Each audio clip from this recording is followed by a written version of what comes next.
Meets this morning to receive testimony on the oversight, acquisitions, testing, and employment of the Littoral Combat Ship and LCS Mission Module programs. We welcome our witnesses who are key officials responsible for acquiring, testing, employing, and overseeing these programs. The Honorable Sean Stackley, Assistant Secretary of the Navy for Research, Development, and Acquisition, has been the Navy's acquisition executive since 2008. Vice Admiral Thomas Roden, Commander of Naval Surface Forces, is responsible for manning, training, and equipping Navy's in-service surface ships.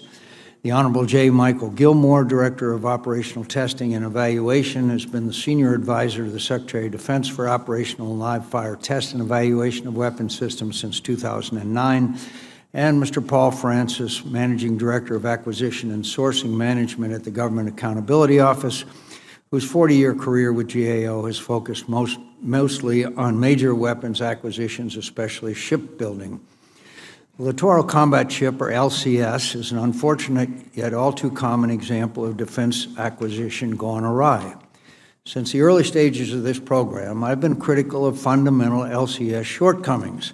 And here we are, 15 years later, with an alleged warship that, according to Dr. Gilmore's assessment, can't survive a hostile combat environment and has yet to demonstrate its most important warfighting functions, and a program chosen for affordability that, as the GAO has reported, has doubled in cost with the potential for future overruns. Like so many major programs that preceded it, LCS's failure followed predictably from an inability to define and stabilize requirements, unrealistic initial cost estimates, and unreliable assessments of technical and integration risk, made worse by repeatedly buying ships and mission packages before proving they are effective and can be operated together. What is so disturbing is that these problems were not unforeseen. In 2002, the Navy first requested Congress authorize funding for the LCS program. After reviewing the Navy's plan, the consensus of the members of the two armed services committees was, quote, LCS has not been vetted through the Pentagon's top requirements setting body called the Joint Requirements Oversight Council. And, quote, the Navy strategy for the LCS does not clearly identify the plan and funding for development and evaluation of the mission packages upon which the operational capabilities of LCS will depend. Despite such serious concerns, it will not come as a surprise to many of the members of this committee, to you, that Congress then approved funding for LCS.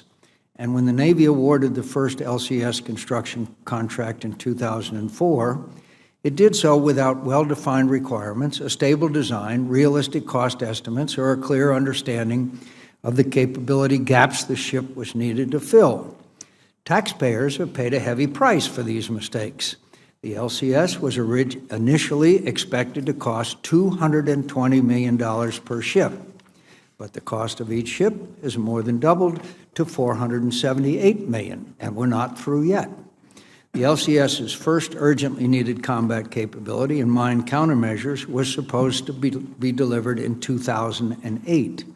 That capability is still not operational, nor is it expected to be until 2020, 12 years late.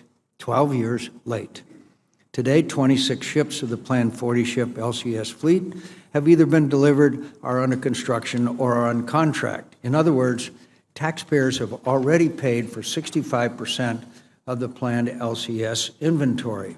LCS's combat capability is supposed to come from 3 mission packages: mine countermeasures, surface warfare, and anti-submarine warfare. Taxpayers have invested more than $12 billion to procure LCS C-frames and another $2 billion in these 3 mission packages. Yet for all this investment, all 3 of these mission packages are years delayed, with practically none of the systems having reached initial operational capability.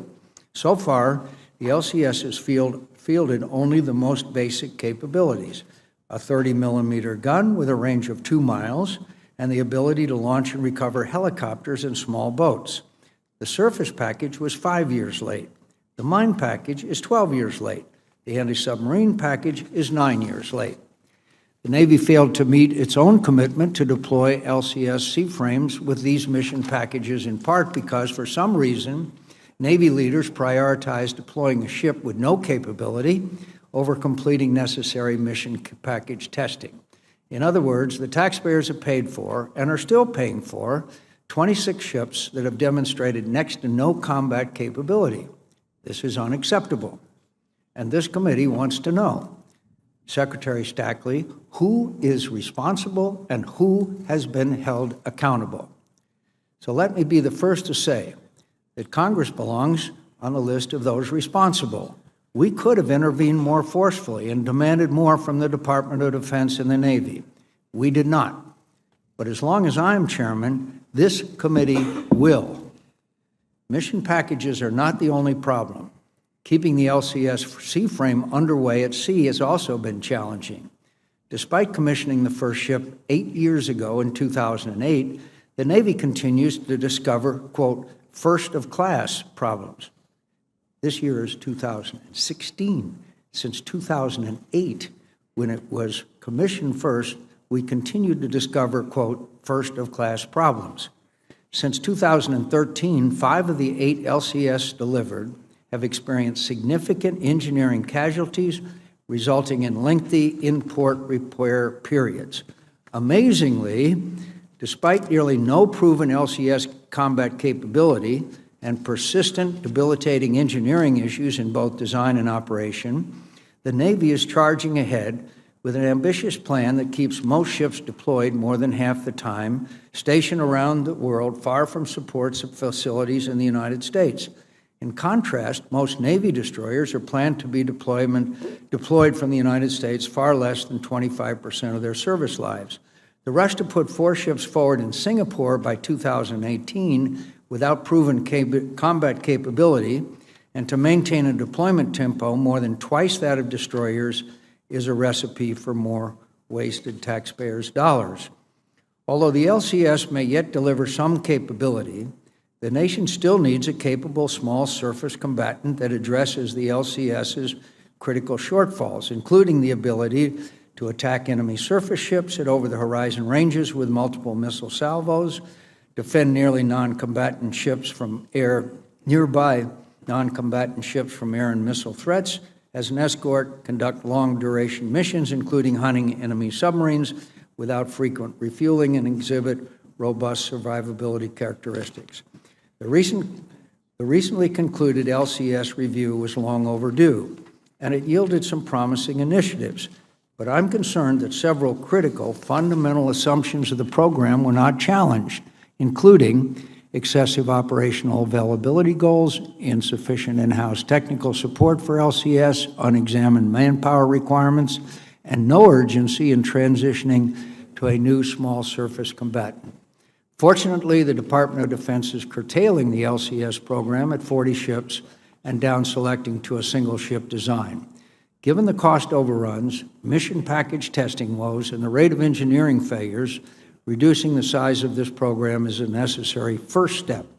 And I'm prepared to go even further by taking a hard look at any further procurement of ships until all of the mission packages reach IOC. It's up to the Navy to explain to this committee and the American taxpayers why it makes sense to continue pouring money into a ship program that has repeatedly failed to live up to its promises. The LCS continues to experience new problems, but it is not a new program.